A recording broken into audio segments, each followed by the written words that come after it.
Interview diaries के last video में हमने बात की थी डेफ यानी कि डिटेल्ड एप्लीकेशन फॉर्म की। इस वीडियो में उस चर्चा को आगे बढ़ाते हुए हम चलेंगे सर्विस प्रेफरेंसेस पर। तो ऐसा नहीं है कि ये वीडियो केवल उनके लिए इम्पॉर्टेंट है जिनका RAS मेंस में सिलेक्शन हो गया है। ये वीडियो उनके लिए भी इम्पॉर्टेंट है जो इस प्रक्रिया में जाने वाले हैं या इस प्रक्रिया में चल रहे हैं, क्योंकि आज नहीं तो कल उनको भी इस फेज से गुजरना है। हम देखते हैं कि हम RAS परीक्षा की तैयारी कर रहे हैं, RAS परीक्षा की तैयारी कर रहे हैं, लेकिन आज हम डिस्कस कर रहे हैं सर्विस प्रेफरेंसेस को। ऐसा क्यों? इतनी सारी सर्विसेज कैसे आ गई? तो आप अगर इस परीक्षा का ध्यान से नाम देखेंगे तो आप पाएंगे इसका नाम राजस्थान राज्य एवं अधीनस्थ सेवाएं संयुक्त प्रतियोगी परीक्षा है। यानी कि इसमें कुछ स्टेट सर्विसेज हैं, कुछ सबऑर्डिनेट सर्विसेज हैं, ऐसा करके टोटल 27 ऑलमोस्ट टाइप की सर्विसेज हैं जिनको आपको प्रेफरेंस के तौर पर भरना होता है कि आप किस सेवा में जाने के इच्छुक हैं। फिर जब आपका फाइनल रिजल्ट आ जाता है तो RPSC देखता है कि आपने क्या रैंक सिक्योर किया है और आप किस सेवा में जाने के इच्छुक हैं। इन दोनों चीज़ों को जब टैली करके और फाइनल लिस्ट बनाई जाती है, उस आधार पे आपको सर्विस एलोकेट की जाती है। इस बार TSP और नॉन TSP के पदों को अलग अलग करके दिखाया है, जिससे कन्फ्यूज़न की गुंजाइश एकदम ख़त्म हो जाती है। पिछली बार उसको 1 और 2 की प्रेफरेंसेस के आधार पर भरवाया गया था। TSP के अभ्यर्थियों को विशेष रूप से ये भी ध्यान रखने की ज़रूरत है कि उनकी जो आरक्षण के पद हैं वो केवल अधीनस्थ सेवाओं में रहेंगे, राज्य सेवा में उनको आरक्षण प्राप्त नहीं होगा। अब आते हैं सर्विस प्रेफरेंसेस पर। सर्विस प्रेफरेंस भरने के लिए हमें बहुत गहनता से विश्लेषण करना होगा जो सेवाएं लिखी गई हैं प्रेफरेंसेस के अंदर, उन पर कि उनके कार्य क्या क्या होते हैं, उनकी प्रकृति कैसी होती है, और साथ में आपको ये देखना होगा कि आपकी जो नेचर है वो उस सर्विस के अनुरूप है या नहीं। उसको देखते हुए आपको सर्विस प्रेफरेंस भरनी होगी।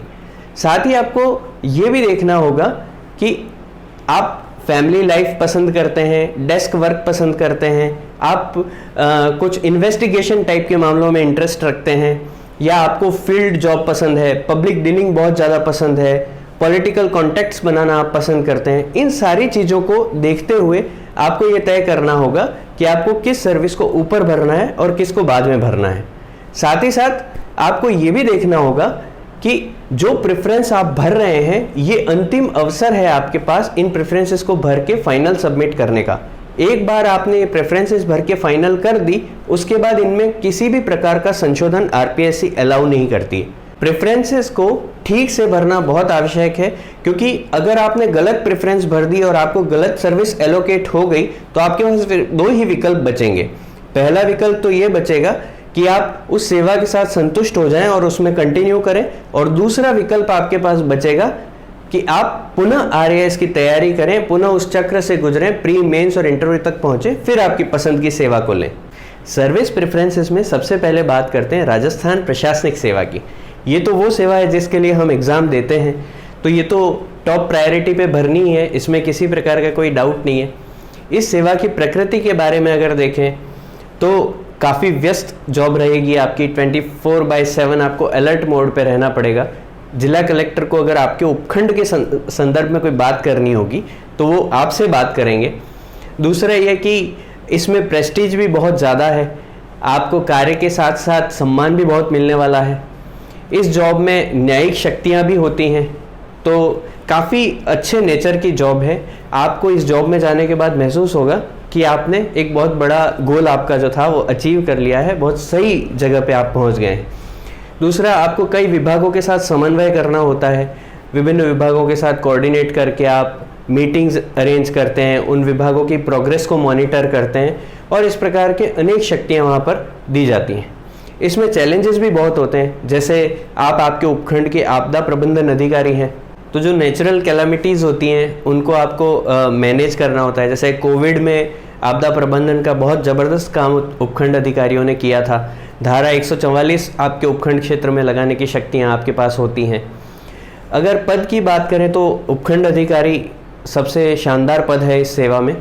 उसके अतिरिक्त आप जब प्रमोट होके जाते हैं तो ADM बन सकते हैं आप। अतिरिक्त संभागीय आयुक्त का जो पद है वो भी RAS का पद होता है, और प्रमोशन के बाद आप IAS भी बन सकते हैं। तो एक व्यापक विस्तार है इस सेवा का और बहुत बड़ा आयाम है। काम करने के लिए बहुत ज़्यादा अपॉर्चुनिटीज़ हैं, उनको अवेल करके आप बहुत अच्छा महसूस कर सकते हैं।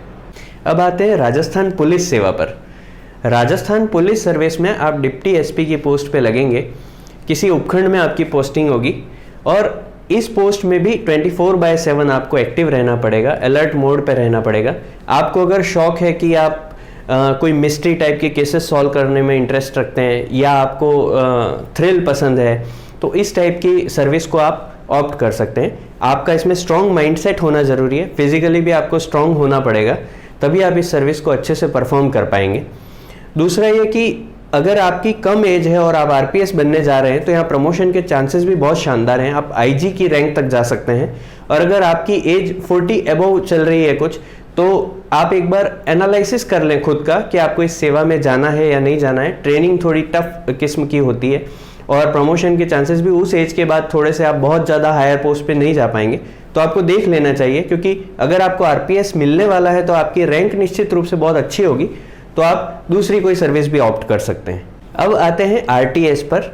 आरटीएस वैसे तो अधीनस्थ सेवा का पद है, लेकिन उसे सामान्यतया ऊपर ही भरा जाता है और भरना भी चाहिए, क्योंकि अगर आप एसडीएम बनना चाहते हैं तो एक शानदार गेटवे बन सकता है आपके लिए कि आपकी रैंक पीछे है, फिर भी आप एक समय के बाद अगर वापस चयन प्रक्रिया से चयनित न भी हो पाए तो एक समय के बाद आप एसडीएम की पोस्ट पर चले जाते हैं। जब आप आरटीएस को प्रेफरेंस भरते हैं और वो सर्विस आपको एलोकेट होती है, तो सबसे पहले आपकी पोस्टिंग नायब तहसीलदार के पद पर होगी। नायब तहसीलदार 5-6 साल के अंदर अंदर तहसीलदार में प्रमोट हो जाते हैं और उसके बाद 5-7 साल और आप एसडीएम के पद पर चले जाते हैं।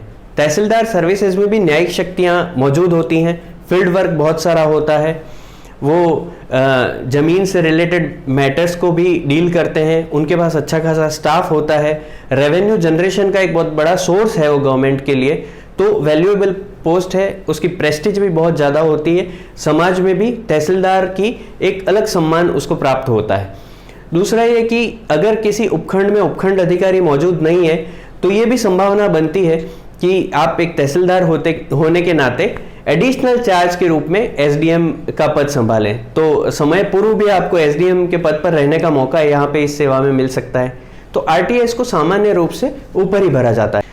टीएसपी क्षेत्र के लिए तो आरटीएस का पद एक वरदान की तरह है, क्योंकि अगर आपकी रैंक पीछे भी है और आप टीएसपी रीजन से हैं तो एक संभावना बनती है कि आपको आरटीएस का पद मिल जाएगा, क्योंकि टीएसपी में आरटीएस के अलग से पद मेंशन है। इस बार पद है भी सही, तो आपको आरटीएस सर्विसेज ऊपर भरनी चाहिए।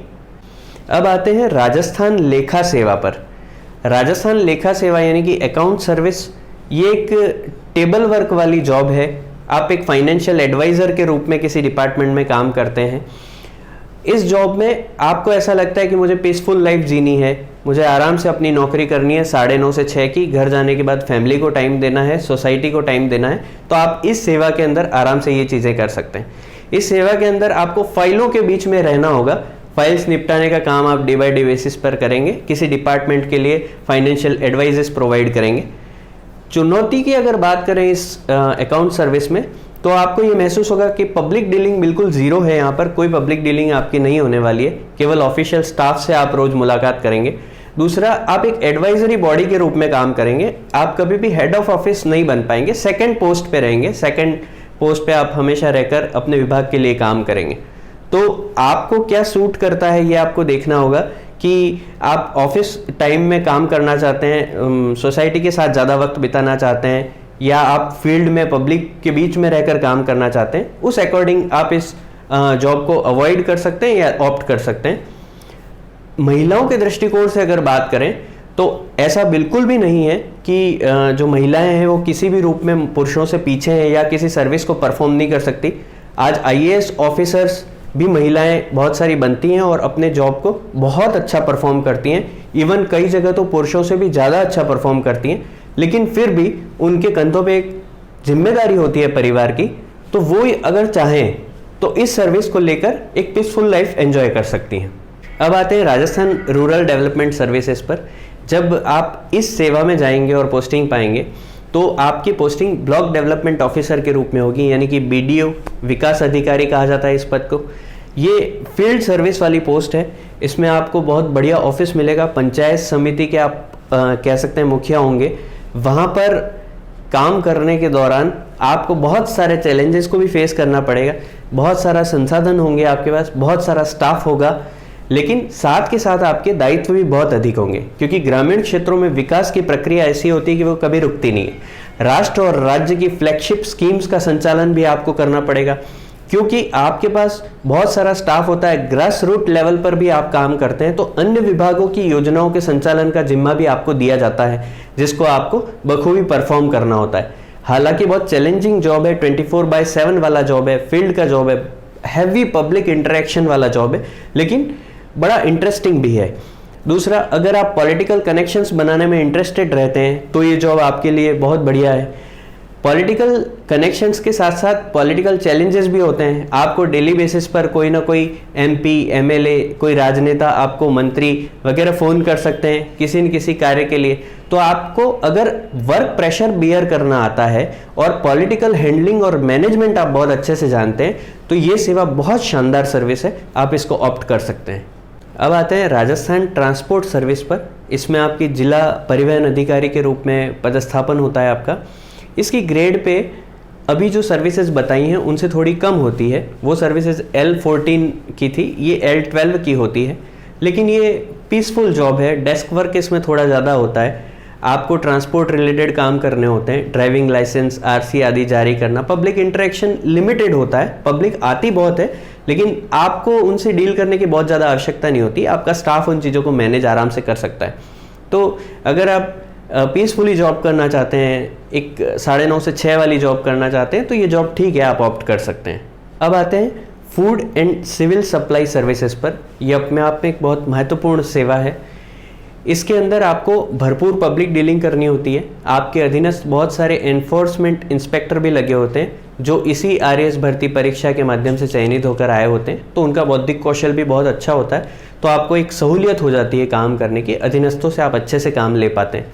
दूसरा, आप किसी व्यक्ति की मूलभूत आवश्यकता यानी राशन के संदर्भ में काम करते हैं। आपको बड़े बड़े प्रोजेक्ट्स में भी लगाया जाता है। वहाँ पर अगर राशन से रिलेटेड किसी मैटर की आवश्यकता होती है तो उन गवर्नमेंट के प्रोजेक्ट्स में आपका रोल हो सकता है। अभी कोविड मैनेजमेंट जैसे आपदा प्रबंधन, जिसमें राशन का भी बहुत महत्वपूर्ण स्थान हो, तो ऐसी स्थिति में भी सिविल सप्लाई ऑफिसर को बहुत अच्छे से परफॉर्म करना होता है। डिस्ट्रिक्ट सप्लाई ऑफिसर, जिला रसद अधिकारी के नाम से आप पदस्थापित किए जाते हैं। डेली बेसिस पर राशन डीलर्स को पर्यवेक्षण करना भी आपका काम होता है कि नियमित रूप से राशन लोगों को पहुंच रहा है या नहीं पहुंच रहा है, फूड एंड सिविल सप्लाई में कहीं कोई दिक्कत तो नहीं आ रही। दूसरा ये कि जैसे शुद्ध के लिए युद्ध टाइप के अभियान अभी राजस्थान सरकार द्वारा चलाए जा रहे हैं, जिसमें जो खाद्य पदार्थ है उनकी गुणवत्ता सुनिश्चित करनी है, तो इस प्रकार के प्रोजेक्ट्स में भी आपका रोल काफ़ी ज़्यादा हो जाता है। तो अगर आपको पब्लिक इंटरेक्शन पसंद है और आप इस टाइप की सेवाओं में काम करना पसंद करते हैं जहां लोगों की नीड्स को आप फुलफिल कर पा रहे हैं, तो ये सर्विस आपके लिए ठीक है। अब आते हैं राजस्थान स्टेट टैक्स सर्विसेज पर। इस सर्विसेज के अंदर आपकी ज़्यादातर डीलिंग एंटरप्राइजेस से होती है। टैक्स के माध्यम से आप रेवेन्यू जनरेशन का काम करते हैं गवर्नमेंट के लिए, और ये मेनली डेस्क जॉब टाइप की है, ऑफिस जॉब जैसी है। आपको कभी कभी बाहर निकलना होता है फील्ड में, और GST आने के बाद इसके कार्यों की प्रकृति में भी बदलाव हुआ है। GST आने के बाद थोड़ा सा चार्म भी इस जॉब का कम हुआ है पहले से। तो आपको अगर उचित लगता है और आप इस टाइप की सर्विसेज में जाना चाहते हैं जहाँ आप एंटरप्राइजेस के साथ डील करें, समन्वय करें, कोऑर्डिनेट करें और पीसफुली अपनी सर्विस को एंजॉय करना चाहते हैं, तो आप इस सर्विस को ऑप्ट कर सकते हैं। अब समेकित बाल विकास सेवाओं की बात करते हैं। इसमें पंचायत समिति स्तर पर आपकी पोस्टिंग होगी। आपकी पोस्ट का नाम होगा CDPO, जिसके अंदर आपको जो स्टाफ वहाँ पे प्रोवाइड किया जाएगा, मेजरली वो स्टाफ लेडी स्टाफ होता है। आप आंगनवाड़ी केंद्रों के पर्यवेक्षण का कार्य करेंगे। गांव-गांव, ढाणी-ढाणी आंगनवाड़ी केंद्र होते हैं जहां क्रैच सेंटर जैसी चीज़ें चलाई जाती हैं। महिलाओं, किशोरियों और बच्चों के लिए काम किया जाता है, उससे संबंधित योजनाओं का संचालन किया जाता है। आंगनवाड़ी केंद्रों पर आंगनवाड़ी कार्यकर्ता, आशा सहयोगिनी और सहायिका जैसे पद होते हैं, वे लोग भी सब महिलाएं होती हैं।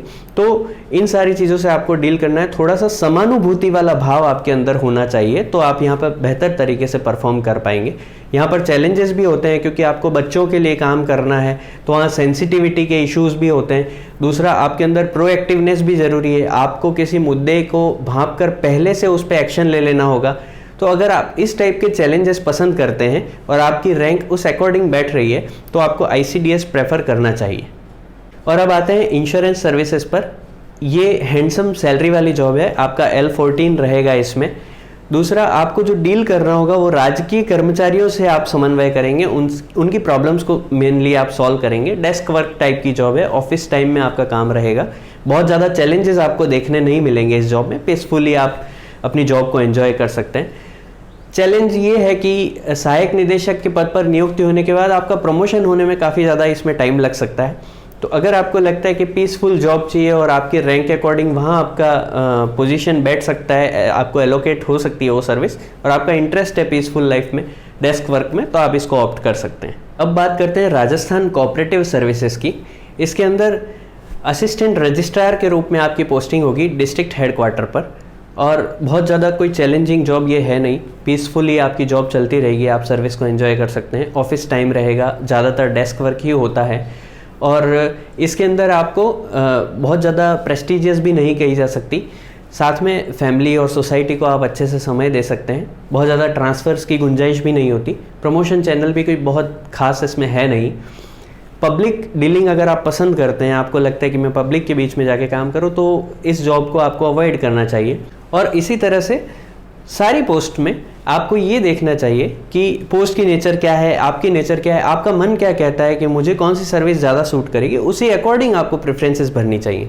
इस बार एक नया पद मार्केटिंग ऑफिसर के रूप में भी जोड़ा गया है, जो एग्रीकल्चर की सर्विसेज से रिलेटेड है। उसमें सैलरी डेफिनेटली हैंडसम सैलरी है, L14 पे उसको लिया गया है। कार्य क्या होंगे बहुत ज़्यादा स्पष्ट नहीं है, लेकिन एग्रीकल्चर डिपार्टमेंट से रिलेटेड मैटर है। तो अगर आप एग्रीकल्चर सेगमेंट्स में रुचि रखते हैं तो आप इस सर्विस को ऑप्ट कर सकते हैं। बाकी उद्योग सेवा और नियोजन सेवा 2 सेवाएं और हैं, इनमें किसी भी प्रेफरेंस पर आप ले लीजिए, कोई बहुत ज़्यादा अंतर पड़ेगा नहीं। ये तो बात की हमने राज्य सेवाओं की। अब बात करते हैं अधीनस्थ सेवाओं की। अधीनस्थ सेवाओं के बारे में TSP रीजन के जो एस्पायरेंट्स हैं उनको विशेष रूप से अवेयर रहकर ये सेवाएं भरनी चाहिए, क्योंकि उनकी नियुक्ति में बहुत हद तक रोल रहेगा अधीनस्थ सेवाओं का। तो RTS की अगर बात करें, जो सबसे पहली अधीनस्थ सेवा है, उसे तो हम तीसरी प्रेफरेंस पर वैसे ही भर रहे हैं जिसकी बात हम पहले कर चुके हैं। उसके बाद जो प्रेफरेंस होनी चाहिए अधीनस्थ सेवाओं में, वो एक्साइज सर्विसेज होनी चाहिए, आबकारी विभाग। वो विभाग के अंदर आपकी सैलरी तो L10 है, लेकिन जो कार्य क्षेत्र है और जिस प्रकार के उसमें कार्य होते हैं, संभव है कि आपके लिए रुचिकर हो, फिर भी आपकी व्यक्तिगत प्रकृति कैसी है उस संदर्भ में आपको उस अनुसार निर्णय लेना चाहिए। तीसरे पद की अगर बात करें तो समाज कल्याण विभाग या सामाजिक न्याय एवं अधिकारिता विभाग का पद है, जिसे जिला परिवीक्षा सह समाज कल्याण अधिकारी के नाम से जाना जाता है। जिला स्तर पर इनकी पोस्टिंग होती है। अगर आप सोशल वेलफेयर के कामों में बहुत ज़्यादा इंटरेस्ट रखते हैं और उससे संबंधित योजनाओं के संचालन में आपकी विशेष रुचि है, तो आपको DPSWO इस पोस्ट पर प्रेफरेंस तीसरे नंबर की अधीनस्थ सेवाओं में रखनी चाहिए। जिला परिवीक्षा सह समाज कल्याण अधिकारी पद के साथ एक खास बात यह है कि ये अधीनस्थ सेवाओं में एकमात्र ऐसा पद है जिसकी ग्रेड पे L12 है, यानी कि 4800 ग्रेड पे पर आप नियुक्त होते हैं। तो इस फैक्टर को भी आपको देखना चाहिए जब आप प्रेफरेंसेस भरेंगे। इसके बाद पद आता है ACDPO, जो कि महिला एवं बाल विकास विभाग, जिसके बारे में हम पहले डिस्कस कर चुके हैं। समेकित बाल विकास सेवाओं में CDPO के सबऑर्डिनेशन के रूप में ACDPO काम करते हैं। इसके बाद कोऑपरेटिव, लेबर और प्राइजन वेलफेयर ऑफिसर के पद हैं, जिनमें कुछ भी प्रेफरेंस भर दें तो कोई विशेष फर्क नहीं पड़ता है। लेबर डिपार्टमेंट में हालांकि प्रमोशन के चांसेस अच्छे रहते हैं। इस प्रकार हमने इस भर्ती परीक्षा की सारी राज्य सेवाएं और अधीनस्थ सेवाओं को गहन विश्लेषण करते हुए समझा कि इनके कार्य क्या क्या होते हैं, इनके कार्यों की प्रकृति कैसी होती है।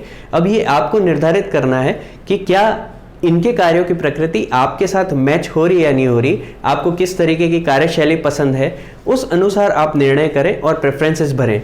मैं एक बार फिर कहना चाहूँगा कि ये एक बहुत वैल्यूएबल स्टेप है। आप बहुत ध्यान से प्रेफरेंसेस भरें ताकि किसी भी प्रकार की गलती प्रेफरेंसेस के दौरान न हो और आपको बाद में अफसोस न करना पड़े कि आप किसी और अच्छी सर्विस के लिए एलिजिबल थे, लेकिन आपको कोई और सर्विस एलोकेट कर दी गई। आपको बहुत बहुत शुभकामनाएं। फिर मिलते हैं इंटरव्यू डायरीज के अगले chapter content to be prepared में।